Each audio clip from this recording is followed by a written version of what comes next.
Republic ദിനാഘോഷത്തിന്റെ ഭാഗമായി യുഎഇയിലെ ലുലു സ്റ്റോറുകളിൽ ഇന്ത്യ ഉത്സവിന് തുടക്കമായി. ഇന്ത്യൻ ഉൽപ്പന്നങ്ങളുടെ വിപുലമായ ശേഖരം ലോകത്തിന് പരിചയപ്പെടുത്തുന്ന വിധത്തിലാണ് ഈ മേള ഒരുക്കിയിരിക്കുന്നത്. ഇരു രാജ്യങ്ങളും തമ്മിലുള്ള ബന്ധം ശക്തിപ്പെടുത്താൻ ലുലു ഗ്രൂപ്പ് നിർണായക പങ്ക് വഹിക്കുന്നുണ്ടെന്ന് മേള ഉദ്ഘാടനം ചെയ്ത അബുദാബിയിലെ Indian embassy counsellor Rohit Mishra പറഞ്ഞു.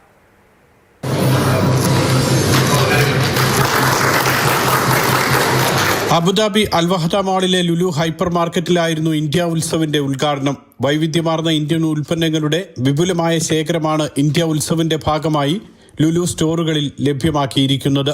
ലുലു ഗ്രൂപ്പ് സിഇഒ സൈഫി രൂപവാലയുടെ സാന്നിധ്യത്തിൽ Indian embassy trade and investment councillor Rohit Mishra ഉദ്ഘാടനം നിർവഹിച്ചു. യുഎഇ പ്രസിഡന്റ് അടുത്തിടെ നടത്തിയ ഇന്ത്യ സന്ദർശനം ഇരു രാജ്യങ്ങളും തമ്മിലുള്ള ബന്ധമാണ് വ്യക്തമാക്കുന്നതെന്നും ലുലു ഗ്രൂപ്പിന് ഇന്ത്യ യുഎഇ സൗഹൃദം ശക്തിപ്പെടുത്തുന്നതിൽ വലിയ പങ്കുണ്ടെന്നും രോഹിത് മിശ്ര പറഞ്ഞു. President of UAE made a very short but extremely substantive visit to India.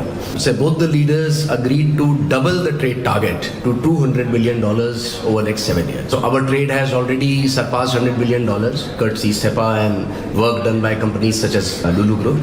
പഴം, പച്ചക്കറി, ഗ്രോസറി, ബേക്കറി, മില്ലറ്റ്സ്, മധുര പലഹാരങ്ങൾ തുടങ്ങി വൈവിധ്യമാർന്ന ഇന്ത്യൻ ഭക്ഷ്യോൽപ്പന്നങ്ങൾ പരിചയപ്പെടുത്തുന്നതാണ് മേള. ഭക്ഷ്യോൽപ്പന്നങ്ങൾക്കും വസ്ത്ര, ഇലക്ട്രോണിക്സ് ഉൽപ്പന്നങ്ങൾക്കും ഓഫറുകളുമുണ്ട്. വിപണിയിൽ കൂടുതൽ ഇന്ത്യൻ ഉൽപ്പന്നങ്ങൾ എത്തിക്കുമെന്ന് ലുലു ഗ്രൂപ്പ് സിഇഒ സൈഫി രൂപവാല പറഞ്ഞു. Lulu global operations director Shabu Abdul Majeed, marketing and communications director V Nandakumar, project development director T Abubakar, Abu Dhabi and Al Dhafra director Ajay Kumar തുടങ്ങിയവർ ചടങ്ങിൽ പങ്കെടുത്തു. Mathrubhumi news, Abu Dhabi.